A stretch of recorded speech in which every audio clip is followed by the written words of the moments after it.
ক্ষমতায় কেউ স্থায়ী হয় না, হোক না সে হাসিনা কি বারে হেনা, চেয়ারটা চিরকাল থাকে না, চেয়ারটা চিরকাল থাকে না। মুজিবুর বেশি দিন থাকেনি, জিয়াউর কেউ তো রাখেনি। কথা কন, মুজিবুর বেশি দিন থাকেনি, জিয়াউর কেউ তো রাখেনি। এরশাদ চলে গেছে পৃথিবী ছেড়ে, এরশাদ চলে গেছে পৃথিবী ছেড়ে, কেউ আজ তার কথা কয় না। কথা কন, কথা কন। ক্ষমতায় কেউ স্থায়ী হয় না, হোক না সে হাসিনা কি বারে হেনা, সময়টা চিরকাল রয় না। যতদিন পর্যন্ত আপনার আমার আওয়াজ মুখে ছিল না, যতদিন পর্যন্ত আপনি আমি বিড়ালের মতো মেও মেও করেছি, ততদিন পর্যন্ত স্বৈরাচাররা আপনাকে আমাকে জ্বালাইছে। কথা বলে ঠিক কিনা? যখনই আপনি আমি সিংহের মতো তর্জনার গর্জন ছেড়েছি, স্বৈরাচাররা পালাতে বাধ্য হয়েছে বাংলার জমিন ছেড়ে দাদা বাবুর দেশের। কথা বলেন ঠিক কিনা? বিসমিল্লাহির রহমানির রহিম।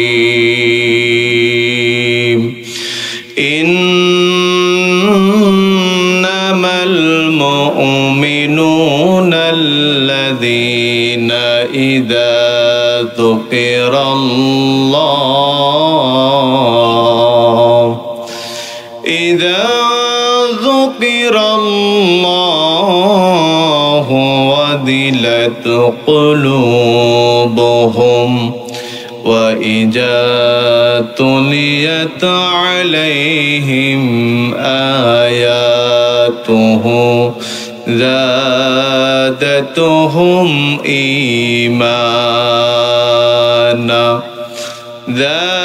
زادتهم إيمانا وعلى ربهم يتوكلون.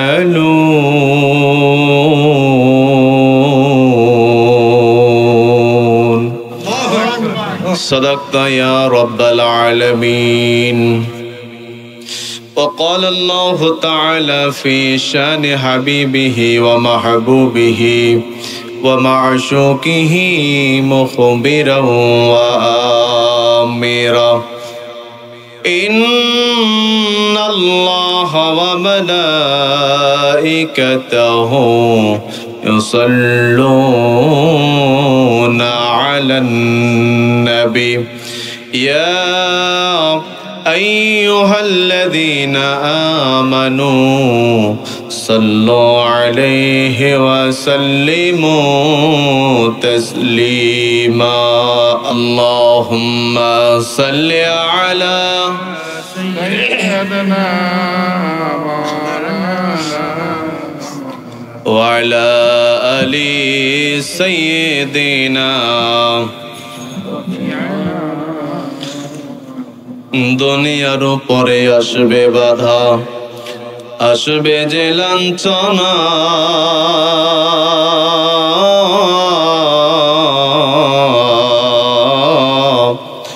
মুসলিম হয়ে মুসলমানকে দেবে যে যন্ত্রণা। কথা কোন ঠিক কিনা? দুনিয়ার উপরে আসবে বাধা, আসবে যে লাঞ্ছনা, মুসলিম হয়ে মুসলমানদের দেবে যে যন্ত্রণা। স্বার্থের লোভে চলবে তারা দুনিয়ার বুকে,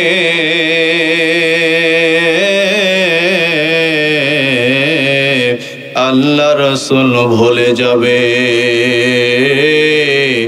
নাস্তিকদের ভয়ে। কথা বলতে হবে ঠিক কিনা? দুনিয়া হবে সর্বরাজ্য, দুনিয়া হবে নরক,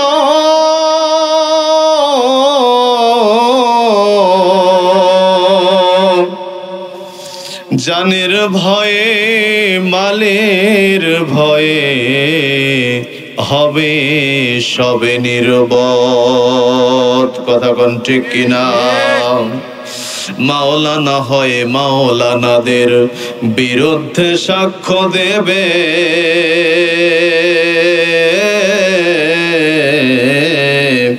ওই সমস্ত দলের লোক জাহান্নামী হবে। কথা কোন ঠিক কিনা? আমরা নাই ওই সমস্ত দলে, উচ্চ কণ্ঠে বলি সামনেতে মরা পথ চলবো বীরের মতো। আল্লাহু আকবার বলি, লিল্লাহি তাকবীর। আল্লাহু আকবার। একটু কণ্ঠ ছেড়ে দেওয়া যাবে না?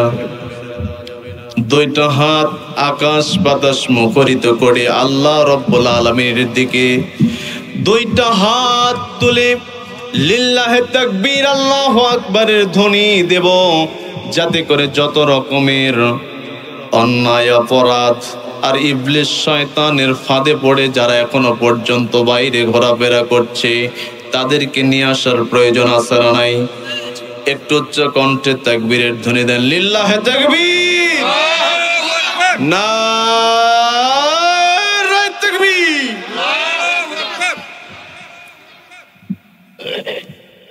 এখনো পর্যন্ত চার মাথা পৌঁছেনি, তাই না?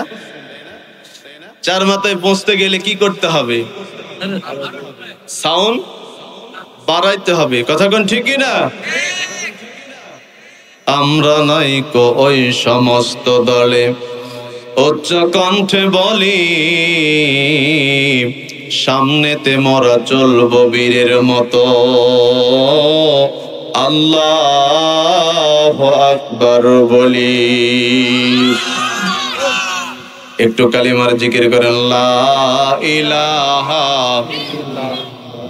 জোরে লা ইলাহা ইল্লাল্লাহ, লা ইলাহা ইল্লাল্লাহ, লা ইলাহা ইল্লাল্লাহ, লা ইলাহা ইল্লাল্লাহ, লা ইলাহা ইল্লাল্লাহ, লা ইলাহা ইল্লাল্লাহ, লা ইলাহা ইল্লাল্লাহ, লা ইলাহা, জোরে লা ইলাহা। রাত কি কেটে যাবে ঘুমিয়ে অলসে, রাত কি কেটে যাবে ঘুমিয়ে অলসে, তুমি কি জানবে না তোমার নিজেকে প্রভুকে? রাত কি কেটে যাবে ঘুমিয়ে অলসে, তুমি কি কাঁদবে না অশ্রু ফেলে? তুমি কি চাইবে না দুহাত মেলে? তুমি কি কাঁদবে না অশ্রু ফেলে? তুমি কি চাইবে না দুহাত মেলে? তুমি কি জানবে না মহাগ্রন্থ হৃদয় ঢেলে? রাত কি কেটে যাবে ঘুমিয়ে অলসে, রাত কি কেটে যাবে ঘুমিয়ে অলসে। সিজদায় নত হও অশ্রুসার আল্লাহর শরণে হৃদয় গরম সিজদায় নত হও অশ্রুসার আল্লাহর শরণে হৃদয় গরম প্রাণ ঢেলে সব ব্যথা বলো প্রভুকে বলো প্রভুকে রাত কি কেটে যাবে ঘুমে আলসে রাত কি কেটে যাবে ঘুমে আলসে লিল্লাহে তাকবীর আওয়াজ হয় নাই কি হয় নাই আওয়াজ দিতে হবে বাঘের বাচ্চার মতো কিসের মতো সিংহের মতো গর্জন তর্জন ছেড়ে আপনার আমার মুখ থেকে আওয়াজ ভেসে আসবে যতদিন পর্যন্ত আপনার আমার আওয়াজ মুখে ছিল না যতদিন পর্যন্ত আপনি আমি বিড়ালের মতো মেও মেও করেছি ততদিন পর্যন্ত স্বৈরাচাররা আপনাকে আমাকে জ্বালাইছে কথা বলে ঠিক কিনা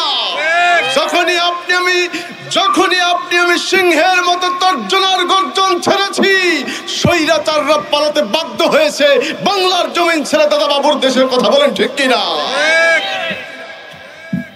বাঘের মতো সিংহের মতো গর্জন ছাড়ার প্রয়োজন আছে না নাই জোরে বলেন আছে না নাই যদি আবারও কারো শিং গজায় কি বলে বাংলা ভাষায় কি বলে গ্রামের ভাষায় কি বলে যদি কারো মাথায় আবারও শিং গজায় আমরা ওই শিংটা ভাঙার জন্য প্রস্তুত আছি না নাই জোরে বলেন না কেন আছে নাই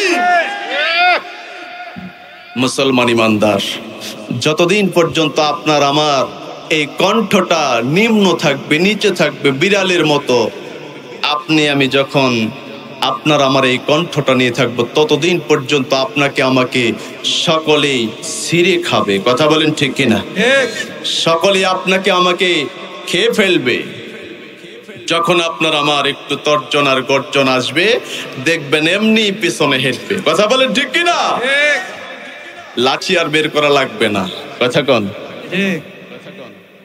ওই যে দেখা যায় না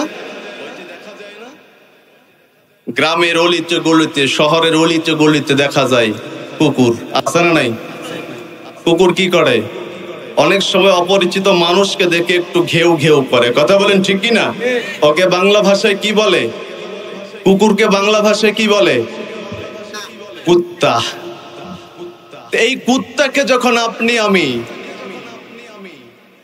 একটু অপরিচিত মানুষ দেখা যায় সঙ্গে সঙ্গে যখন ঘেউ ঘেউ করে আপনি আমি যদি একটা লাঠি অথবা যদি লাঠি নাও থাকে একটু যদি আমরা জোর গলায় একটু তাকে দাবার দেই সঙ্গে সঙ্গে ওখান থেকে পালাতে বাধ্য থাকে কথা কন বাংলার জমিনের যারা স্বৈরাচার এরা স্বৈরাচাররা বর্তমান বাংলার জমিন থেকে পালিয়ে দাদা বাবুর দেশে পাড়ি জমাইছে কথা কোন ঠিক কিনা আবারও যদি কারো সিং গজার চেষ্টা করে আগামীতে আমরাও সোচ্চার আছি আমরাও সজাগ আছি কথা কোন ঠিক কিনা আর কোন ক্রমে কোন দিক দিয়ে কোন দরজা দিয়ে কোন জানালা দিয়ে স্বৈরাচারদেরকে আবারও মাথা উঁচু করে পৃথিবীতে নয় গোটা পৃথিবীর জমিনে যতগুলো দেশ আছে সেখানে আমরা দাঁড় হতে দেব না ইনশাআল্লাহ বাংলার জমিন থেকে শুরু করে সিরিয়ার থেকে আবার শুরু হয়েছে কথা কোন ঠিক কিনা মুসলমান ইমানদার একের পর এক ইমানদারের কাছে মাথা নোয়াতে হবে স্বৈরাচারদের কথা বলেন ঠিক কিনা একমত আছেন তো যদি এখনই এখানে একটা বোম ফুটুস করে পড়ে যায় থাকবেন তো জোরে বলেন থাকবেন তো গত 15-16 বছর আমরা সব সময়ের জন্য বুলেটের মুখের সামনে ছিলাম কথা কোন ঠিক কিনা শত বাধা পেরিয়ে আমরা আবারও এমন একটা সোনালী সময় পেয়েছি কথা বলেন ঠিক কিনা এই সময়ে আর আমরা কাউকে কোন স্বৈরাচারকে ক্ষমতায় বসাইতে চায় জোরে বলেন, ক্ষমতায় বসাইতে চায় না। ক্ষমতায় বসাবো একমাত্র কেবলমাত্র বিশ্বনবী সাল্লাল্লাহু আলাইহি সাল্লামের ওয়ারিসদেরকে। কথা বলেন ঠিক কিনা? বিশ্বনবী সাল্লাল্লাহু আলাইহি সাল্লাম 1 বছর নয়, 2 বছর নয়, 10 বছর তিনি রাজনীতি করেছেন, ক্ষমতার মসনদে টিকেছিলেন। কথা বলেন ঠিক কিনা? বিশ্বনবীর সেই আদর্শকে আপনাকে আমাকে ধরে তুলে ধরতে হবে। কথা বলেন ঠিক কিনা? বন্ধুরা আমার, ভাইয়েরা আমার, গভীর রাত হয়ে যায়, আল্লাহ রব্বুল আলামিন পবিত্র কোরআনুল মাজিদের ভিতরে ঘোষণা করেন, ভূমিকা ছাড়াই সামনে ওয়াজের দিকে আমি চলে যাচ্ছি। আল্লাহ রব্বুল আলামিন বলেন, ইন্নামাল মুমিনুনাল্লাযীনা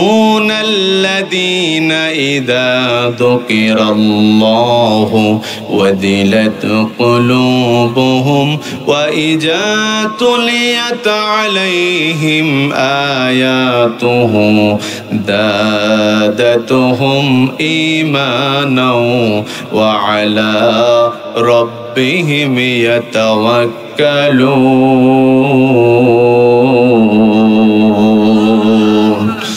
মুসলমান ভাইরা আমার, আল্লাহ রাব্বুল আলামিন বলেন, দুনিয়াতে সবাই নিজেদেরকে ঈমানদার বলে দাবি করে, দুনিয়ার সব মানুষগুলো নিজেকে মুসলমান বলে দাবি করে থাকে, মুমিন বলে দাবি করে থাকে, কিন্তু আল্লাহ রব্বুল আলামিন বললেন, দুনিয়ার জমিনে শুধু নয়, আমি আল্লাহ রব্বুল আলামিন নিজেই সাক্ষ্য দিলাম, যাদের ভিতরে 5টা গুণ থাকবে, ওই মানুষগুলোই কেবল পরিপূর্ণ ঈমানদার মুমিন হতে পারবে।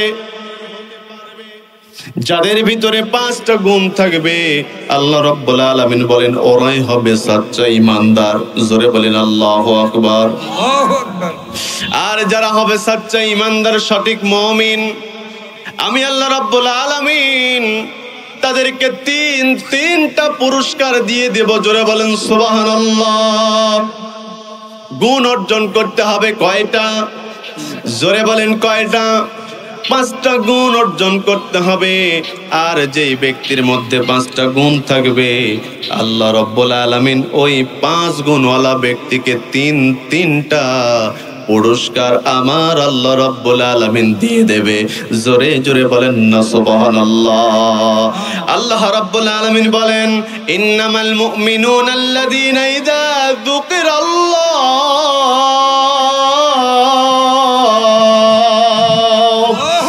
আমি আল্লাহ রাব্বুল আলামিনের নাম যখন কারো সামনে উচ্চারণ করা হয়, আমি আল্লাহ রাব্বুল আলামিনের গুণগান যখন কারো সামনে উচ্চারণ করা হয়, গাওয়া হয়, আমি আল্লাহ রাব্বুল আলামিনের নাম শোনা মাত্র এই মানুষগুলোর হৃদয়গুলো, অন্তরগুলো থর থর করে কাঁপতে থাকবে। জোরে বলেন সুবহানাল্লাহ।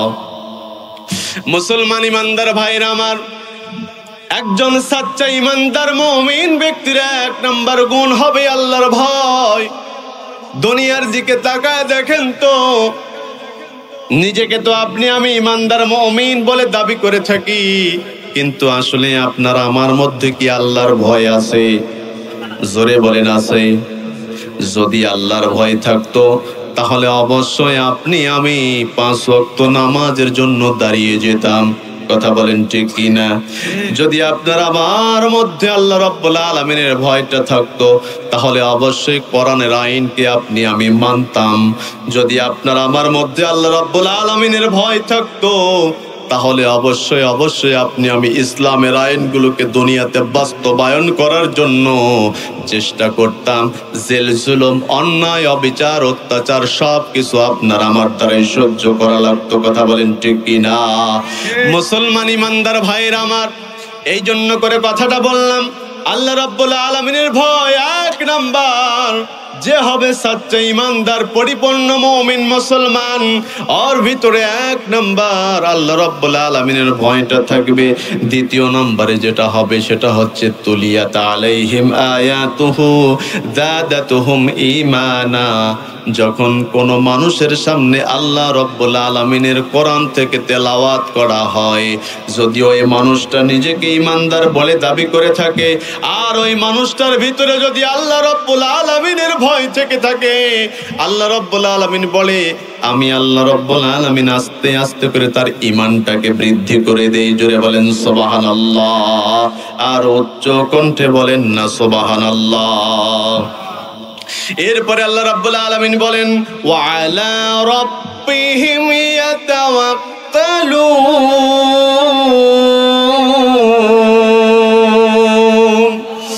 আর আল্লাহ রাব্বুল আলামিন বলেন 3 নাম্বার গুণ একজন ইমানদারের থাকবে, সেটা হচ্ছে 1 নম্বরে কেবলমাত্র শুধুমাত্র তাওয়াক্কুল করতে হবে, ভরসা করতে হবে কার প্রতি?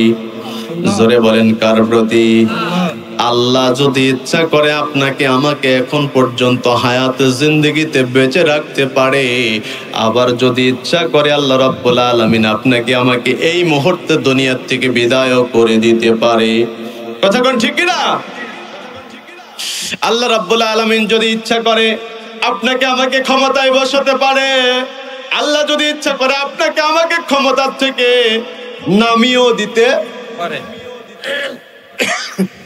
আল্লাহ রাব্বুল আলামিন আপনাকে আমাকে ইচ্ছা করলে ক্ষমতায় বসাইতে পারে, আবার নামাইতেও পারে। কথা বলেন ঠিক কি না? আপনি আমি যত রকমেরই ষড়যন্ত্র করি না কেন, আপনার আমার ষড়যন্ত্রের চাইতে আল্লাহ পাক রব্বুল আলামিনের ষড়যন্ত্র সবচাইতে লক্ষ কোটি গুণে বড়। কথা বলেন ঠিক কি না? ওয়া মাকারু ওয়া মাকারাল্লাহ ওয়াল্লাহু খায়রুল মাকিরিন। আল্লাহ পাক রব্বুল আলামিন এমন ষড়যন্ত্র করলেন, দুনিয়ার মানুষ যত আমরা চেষ্টা করি না কেন, দুনিয়াতে যতই বলি না কেন সোনার বাংলায় 41 সাল পর্যন্ত থাকবো, তার ষড়যন্ত্র নস্যাৎ করে ভেঙে চুরমার করে 2024 সালেই তাকে আউট করে দিলেন, বোল্ড আউট। কথা বলেন ঠিক কি না? মুসলমান ইমানদার, আল্লাহ ইচ্ছা করলে আপনাকে আমাকে 41 কেন 100 বছরও আপনাকে আমাকে ক্ষমতায় রাখতে পারে। কথা বলেন ঠিক কি না?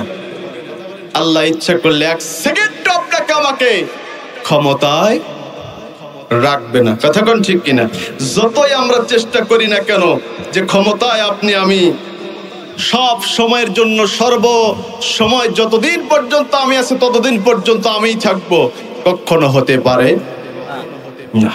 ক্ষমতায় কেউ স্থায়ী হয় না, হোক না সে হাসিনা কিবা রেহানা, চেয়ারটা চিরকাল থাকে না।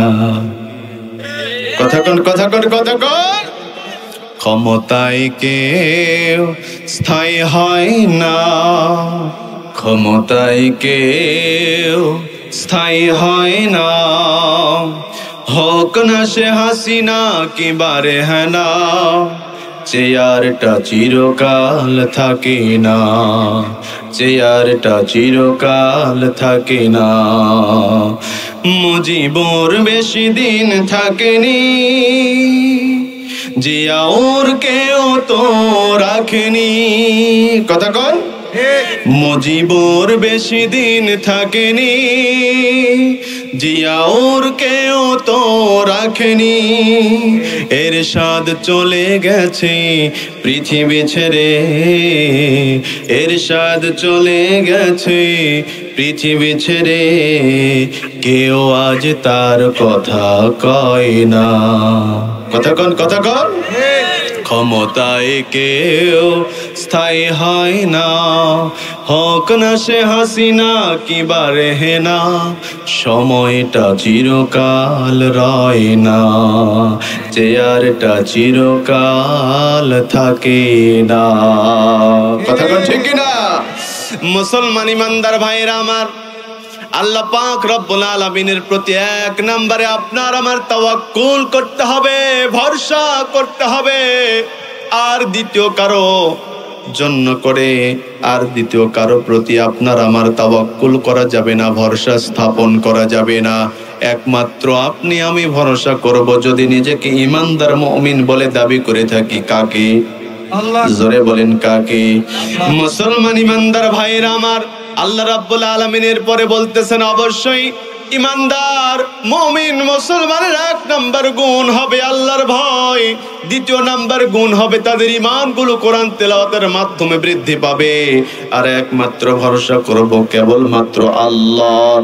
জোরে বলেন কার? আল্লাহ।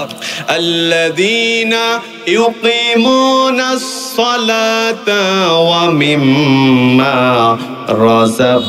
রাযাকনাহুম ইউনফিকুন। জোরে জোরে বলেন আল্লাহু আকবার। আর আপনার আমার চতুর্থ নম্বরে গুণ হবে 5 ওয়াক্ত নামাজ আপনাকে আমাকে জামাতের সহিত আদায় করতে হবে, 5 ওয়াক্ত নামাজ পড়তে হবে, চতুর্থ নাম্বার গুণ। আর পঞ্চম নাম্বার গুণ হচ্ছে আল্লাহ রাব্বুল আলামিন যে রিজিকটা আপনাকে আমাকে দিয়েছেন, ওই রিজিক থেকে আল্লাহ রাব্বুল আলামিনের রাস্তায় আপনাকে আমাকে দান করা লাগবে। কথা বলেন ঠিক কিনা? মুসলমান ঈমানদার ভাইরা আমার, যদি আপনার আমার মধ্যে এক নাম্বার গুণ আল্লাহ রাব্বুল আলামিনের ভয়টা থাকতো, তাহলে অবশ্যই কোরআনের জন্য আপনার আমি আন্দোলন করতাম। কথা বলেন ঠিক কিনা? কোরআনের আইনগুলোকে দুনিয়াতে বাস্তবায়ন করার জন্য আপনি আমি সোচ্চার হতাম, কোরআনের আন্দোলন করতাম, কোরআনের জন্য জীবন দিতাম, রক্ত দিতাম। কিন্তু কোন অপশক্তির কাছে, লেনিন, কার্ল মার্কস, ওই ব্রিটিশদের আইনের কাছে আপনি আমি আর মাথা নত করতাম না। কথা বলেন ঠিক কিনা? মুসলমান ভাইরা আমার, যদি প্রকৃত আপনি আমি ঈমানদারের দাবি করে থাকি, মুমিনের দাবি করে থাকি, তাহলে অবশ্যই অবশ্যই আল্লাহ রাব্বুল আলামিনের ভয়টা আপনার আমার অন্তরের ভিতরে থাকতে হবে। আর ইসলামী আন্দোলন আপনাকে আমাকে করতে হবে যদি আপনি আমি মুসলমান হই। কথা কোন ঠিক কিনা? কারণ বিশ্বনবী সাল্লাল্লাহু আলাইহি সাল্লাম 1 বছর নয়, 2 বছর নয়, 10 বছর তিনি রাজনীতি করেছেন, ক্ষমতার মসনদে তিনি বসেছিলেন। কথা কোন ঠিক কিনা? বিশ্বনবী যদি রাজনীতি করতে পারে, বিশ্বনবী যদি কোরআনের আইন দিয়ে রাষ্ট্র পরিচালনা করতে পারে, তাহলে আপনি আমি কেন কোরআনের আইন দিয়ে রাষ্ট্র পরিচালনা করতে পারবো না? কথা কোন ঠিক কিনা? বিশ্বনবী সাল্লাল্লাহু আলাইহি সাল্লামের ওই আদর্শ যদি আপনার আমার মধ্যে না থাকে, মওতের পরে, মরার পরে যদি আপনাকে আমাকে কবরে নিয়ে যায়, আপনার আমার মতো বড় একজন মাওলানা এসে যদি বলে বিসমিল্লাহি ওয়া আলা মিল্লাতি রাসূলিল্লাহ, রাসূলের দলে আপনাকে আমাকে অর্পণ করে দিল, এটা ডাহা একটা মিথ্যা কথা বলা হলো। কথা বলেন ঠিক কিনা? সারাটা জীবন আপনি আমি রাসূলের দল করি নাই, সারাটা জীবন আপনি আমি ইসলামী আন্দোলন করি নাই, সারাটা জীবন আপনি আমি মোল্লা মুন্সিদেরকে দেখে নাক ছিটকাইছি, সারাটা জীবন মোল্লা মুন্সিদেরকে দেখে আমি অপমান করেছি, তাদেরকে কোন জায়গাতে স্থান দেই নাই, তাদেরকে ধরেছি, জেলখানার মধ্যে বন্দী করেছি, ফাঁসির মঞ্চে নিয়ে দুনিয়ার থেকে বিদায় করে দিয়েছি, আয়না ঘরে রেখে দুনিয়ার থেকে তাদেরকে বিদায় করে দিয়েছি। কথা বলেন ঠিক কিনা? আর মৃত্যুর সঙ্গে সঙ্গে আপনাকে আমাকে যখন কবরে নিয়ে যাবে, বিসমিল্লাহি ওয়া আলা মিল্লাতি রাসূলিল্লাহ, রাসূলের দলে অর্পণ করে দিলেন। রাসূলের এত ঠেকা পড়ে গেছে আপনার আমার এই লাশটা নেওয়ার। কথা কোন ঠিক কিনা? মুসলমান ঈমানদার ভাইরা আমার, এই জন্য করে কথাটা বললাম। দুনিয়াতে দেখেন কত মানুষ নিজেকে তো ঈমানদার মুমিন বলে দাবি করে থাকে, আসলে একটু দেখেন তো, খোঁজ খবর নিয়ে দেখেন আসলে কি তারা ঈমানদার মুমিন মুসলমান? যদি এই 5টা গুণ তাদের অন্তরের মধ্যে থাকে তাহলে বুঝবেন তারা ঈমানদার। আর যদি এই 5টা গুণ তাদের মধ্যে না থাকে তাহলে বুঝতে হবে ওরা হচ্ছে আবু জেহেলের খালাতো ভাই। কতক্ষণ ঠিক কিনা? মুসলমান ঈমানদার ভাইরা আমার, আল্লাহ রাব্বুল আলামিনের ভয় ছিল, আল্লাহ রাব্বুল আলামিনের ভয় ছিল।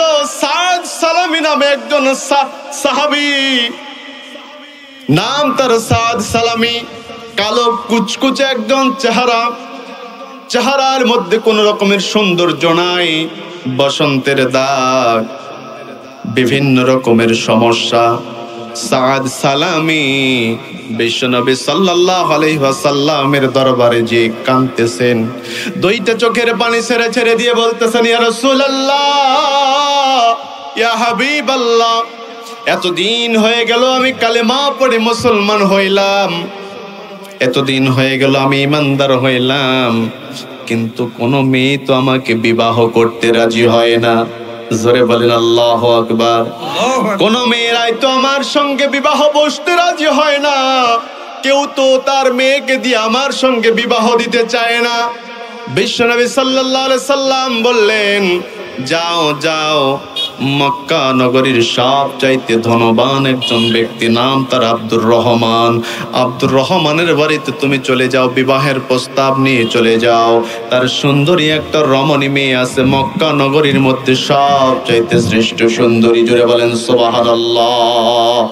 মুসলমান ভাইরা আমার, সাদ সালামি পরের দিন সকাল বেলায় বিশ্ব নবীর হাতে লিখিত একটা চিঠি নিয়ে আব্দুর রহমানের বাড়িতে চলে গেলেন, যে তাকে দিচ্ছে আর বলতেছে, বিশ্ব নবী সাল্লাল্লাহু আলাইহি ওয়াসাল্লাম আপনাকে চিঠি লিখেছে, আপনার মেয়ের সঙ্গে আমার বিবাহের বন্দোবস্ত করে দিয়েছে।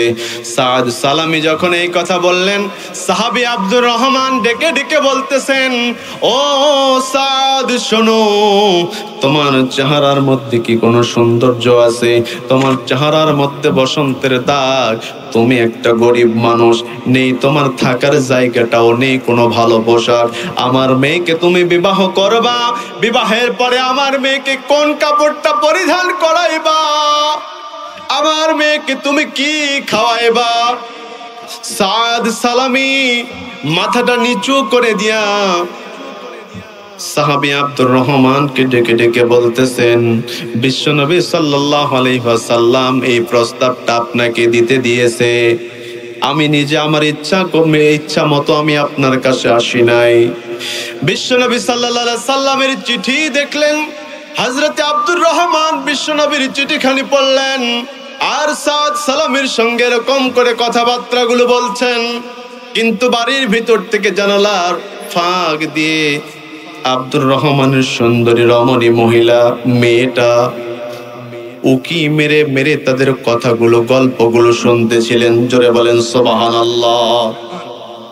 বিশ্বনবী যখন সাদ সালামের হাতে চিঠিখানি দিয়া আব্দুর রহমানের মেয়ের বিয়ের প্রস্তাব দিয়ে সাদ সালামীকে যখন পাঠাইলেন, আব্দুর রহমান যখন বিশ্বনবীর প্রস্তাবটা প্রত্যাখ্যান করলেন, সাদ সালামী দুইটা চোখের পানি ছেড়ে ছেড়ে দিয়া আবার বিশ্বনবীর দরবারে ফিরে যে যাওয়ার জন্য রেডি হচ্ছিলেন, এমত অবস্থায় রুমের ভিতর থেকে ওই যে আব্দুর রহমানের সুন্দরী রমণী মেয়েটা বের হয়ে এসে বলতেছে, ও নবীজির সাহাবী সাদ সালামী, তুমি দাঁড়াও, এখন তুমি যেও না, আমি আমার বাবার সঙ্গে কিছু কথা বলতে চাই।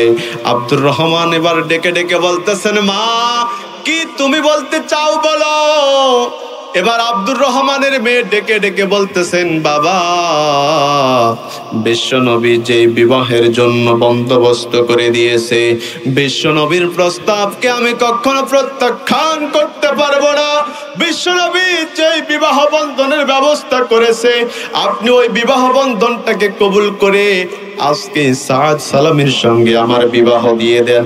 জোরে জোরে বলেন না সুবহানাল্লাহ। মুসলমান ইমানদার, একজন ইমানদারের ভয় কি দেখেন, এই কথাটা বোঝাইতে যে আমি এত দূরে যাচ্ছি, সামনের দিকে একটু অগ্রসর হই। দেখেন সাদ সালামী যখন এই প্রস্তাবটা নিয়ে বিশ্বনবীর দরবারে চলে গেলেন, বিশ্বনবীকে যে বলতেছেন, মুস্কি মুস্কি হাসতেছে আর বলতেছে, ইয়া রাসূলুল্লাহ, ইয়া হাবিবাল্লাহ, আব্দুর রহমানের মেয়ের সঙ্গে আমার বিবাহ, এটা আব্দুর রহমান কবুল করেছেন। জোরে বলেন সুবহানাল্লাহ। বিশ্বনবী সাল্লাল্লাহু আলাইহি সাল্লাম বলেন, ও সাদ, যদি তুমি বিবাহ করো তাহলে অবশ্যই বিবাহের জন্য মোহরানা দিতে হবে। তোমার কাছে কি কোনো টাকা পয়সা আছে? সাদ সালামী ডেকে ডেকে বলতেছেন, ইয়া রাসূলুল্লাহ, ইয়া হাবিবাল্লাহ, আমার কাছে তো কোনো টাকা পয়সা নাই, আমি যে বিবাহের জন্য আমার স্ত্রীকে মহারানা বাবদ কিছু দেব, আমার কাছে তো কিছুই নাই। বিশ্বনবী সাল্লাল্লাহু আলাইহি সাল্লাম ডেকে ডেকে বললেন, ও সাদ, শোনো শোনো শোনো, যাও যাও, তুমি চলে যাও আমার জামাই ওসমানের দরবারে চলে যাও, তাকে যে বলো বিবাহের জন্য বিশ্বনবী সাল্লাল্লাহু আলাইহি সাল্লাম মোহরের ব্যবস্থা করতে বলেছে। হযরত করব, এটা হতে পারে না, কারণ আমার মধ্যে আছে আল্লাহর ভয়। আমি একজন ইমানদার মুমিন, বিশ্বনবীর সাহাবী, কখনো বিশ্বনবীকে একা আমি যুদ্ধের ময়দানে ছেড়ে দিতে পারি না। জোরে জোরে বলেন সুবহানাল্লাহ। বন্ধুরা আমার, ভাইরা আমার, সাদ সালামী এবার কি করলেন? যুদ্ধের ময়দানে যাওয়ার জন্য রেডি হয়ে গেলেন, প্রস্তুত হয়ে গেলেন। সমস্ত বাজারগুলো দোকানের কাছে বিক্রি করে দিলেন। এরপরে সাদ সালামী একটা ঢাল কিনলেন, একটা অস্ত্র কিনলেন। অস্ত্র আর ঢাল নিয়া বিশ্বনবী সাল্লাল্লাহু আলাইহি সাল্লাম যুদ্ধের ময়দানে চলে গেছেন, সাহাবায়ে কেরামরা চলে গেছেন। সাদ সালামী বিবাহ করা থেকে বিরত থেকে যুদ্ধের ময়দানে চলে গেলেন। জোরে বলেন সুবহানাল্লাহ। মুসলমান ইমানদার ভাইরা আমার, সাদ সালামী বিবাহ না করে যুদ্ধের ময়দানে চলে গেলেন কোরআনের জন্য, ইসলামটাকে রক্ষা করার জন্য, কোরআনের বিজয় অর্জন করার জন্য। বিশ্বনবী সাল্লাল্লাহু আলাইহি সাল্লামের সাহাবীরা যুদ্ধের ময়দানে চলে গেলেন। এক পর্যায়ে যুদ্ধ করতে করতে করতে করতে সাদ সালামী দুনিয়া থেকে বিদায় নিয়ে চলে গেলেন। জোরে বলেন আল্লাহু আকবার। হযরত সাদ সালামী দুনিয়া থেকে বিদায় নিয়ে চলে গেলেন, শাহাদাত বরণ করলেন। বিশ্বনবী যুদ্ধের ময়দান শেষে, যুদ্ধ শেষে দেখলেন কোন কোন সাহাবীরা দুনিয়া থেকে বিদায় নিয়ে চলে গেল, শাহাদাত বরণ করলো। তোমরা একটু তালাশ করে দেখো। অন্য সাহাবীরা যখন যুদ্ধের ময়দানে তালাশ করতেছিল কারা কারা শাহাদাত বরণ করলেন, সাহাবায়ে কেরামদেরকে একের পর এক যারা শাহাদাত বরণ করতেছেন তাদেরকে খুঁজে খুঁজে বিশ্বনবীর সামনে নিয়ে চলে আসতেছে। কিন্তু লাস্ট পরে একবার সবার শেষ দিকে এসে হযরতে সাদ সালামীর লাশটা যখন পেয়ে গেলেন, কিন্তু সাদ সালামীর মুখের মধ্যে কাপড় দিয়ে বাঁধা। কারণ বিশ্বনবী সাল্লাল্লাহু আলাইহি সাল্লাম তার বিবাহের ব্যবস্থা করে দিয়েছেন। আর বিশ্বনবী যদি দেখে সাদ সালামী বিবাহ বন্ধ করে যুদ্ধের ময়দানে চলে এসেছে, তাহলে হয়তো বিশ্বনবী আমাকে এখানে রাখবে না, বিবাহের জন্য পাঠায় দেবে। যার কারণে বিশ্বনবী যাতে করে না চিনতে পারে, এই জন্য করে রুমাল দিয়ে তার মুখটা ঢেকে রেখেছে। জোরে বলেন আল্লাহু আকবার।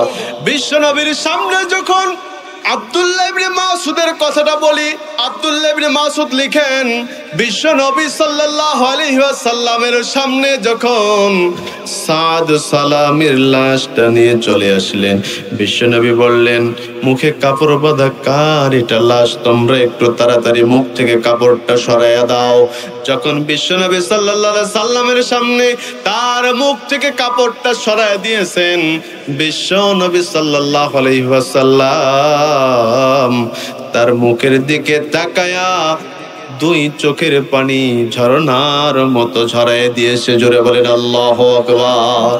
সাহাবায়ে কেরামরা বলতেছে, ইয়া রাসূলুল্লাহ, এতগুলো সাহাবী শাহাদাত বরণ করলেন, তার মধ্যে সাদ সালামীও একজন, কিন্তু কারো ব্যাপারে তো আপনি কোনো কিছু বলেন না, কিন্তু সাদ সালামীর ব্যাপারে কেন আপনি এত অস্থির হয়ে যান? বিশ্বনবী বলতেছেন, ও সাহাবীরা শোনো, সাদ সালামী কালো কুৎসিত চেহারা, তার চেহারার মধ্যে বসন্তের দাগ, তাকে কেউ পছন্দ করতো না, কেউ কোনো মেয়ে দিয়ে বিবাহ দেওয়ার জন্য রাজি হইতো না। কিন্তু সাদ সালামীকে আব্দুর রহমানের মেয়ের সঙ্গে বিবাহের বন্দোবস্ত আমি যখন পাকাপোক্ত করে দিয়েছি, কিন্তু সাদ সালামী বিবাহ না করে আল্লাহকে মহব্বত করে, আল্লাহকে ভালোবেসে, আল্লাহর ভয়ে কোরআনের জন্য, কোরআনের বিজয় অর্জন করার জন্য, ইসলামের আইনগুলোকে প্রতিষ্ঠা করার জন্য। বিবাহের পাত্রীর কাছে, কনের কাছে না গিয়া যুদ্ধের ময়দানে ইসলামের জন্য আল্লাহকে ভয় করে চলে এসেছে। জোরে বলেন সুবহানাল্লাহ।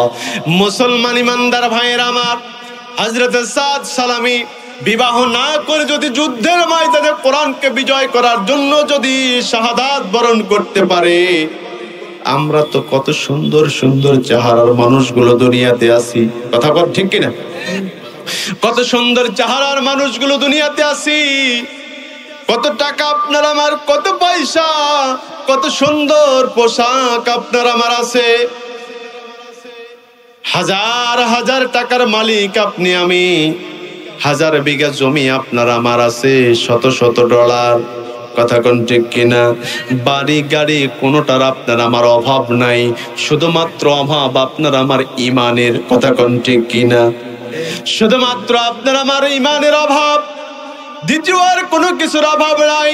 যদি আপনার আমার পরিপূর্ণ ইমান থাকতো, যদি আপনি আমি পরিপূর্ণ মুসলমান হতাম, যদি আপনার আমার অন্তরের মধ্যে, কলবের মধ্যে আল্লাহ রাব্বুল আলামিনের ভয় থাকতো, কোরআনের বিজয় বাংলার জমিনে এতদিন হতো। কথা ঠিক না? আপনি আমি পরিপূর্ণ ইমানদার হতে পারি নাই, যার কারণে আজ পর্যন্ত আপনার আমার এই সোনার বাংলা, সুজলা সুফলা শস্য শ্যামলা এই ছোট্ট ভূমিতে কোরআনের বিজয় হচ্ছে না। মুনাফিকের জন্য। কথা বলে ঠিক না? মুসলমান ইমানদার, এই জন্য আপনার আমার উচিত হবে, যতদিন আপনার আমার হায়াত আছে ততদিন পর্যন্ত আল্লাহকে ভয় করব। জোরে বলেন কাকে? আল্লাহকে ছাড়া আর দ্বিতীয় কাউকে ভয় করা যাবে না। কোনো দাদা বাবুকে ভয় করা চলবে না, কোনো টাকাওয়ালাকে ভয় করা চলবে না, কোনো জমিদারকে ভয় করা চলবে না, কোনো এমপি, মন্ত্রী, মিনিস্টার, প্রধানমন্ত্রী হোক না কেন তাকেও ভয় করা চলবে না। একমাত্র কেবলমাত্র ভয় থাকবে আপনার আমার মধ্যে কার? জোরে বলেন কার? লিল্লাহে তাকবীর। আল্লাহু আকবার। একমাত্র কেবলমাত্র ভয় আপনার আমার অন্তরের মধ্যে থাকবে আল্লাহর। কথা বলে ঠিক কিনা? মুসলমান ইমানদার ভাইয়েরা আমার, ইমানটা কি শুধুমাত্র পুরুষদের জন্য না মহিলার জন্য? জোরে বলেন।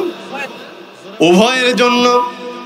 যেমন ইমানদার আপনাকে আমাকে হতে হবে, পুরুষ মানুষদেরকে তদ্রূপ ইমানদার হতে হবে নারীদেরকেও। কথা বলেন ঠিক কিনা? মহিলাদেরকেও ইমানদার হতে হবে। যদি মহিলাদের ইমান না থাকে, যদি মহিলাদের ইমান না থাকে, মনে করেন আপনি আমি নামাজ পড়ি, আমার স্ত্রী নামাজ পড়ে না, ইমানদার থাকবে? জোরে বলেন, ইমানদার থাকবে?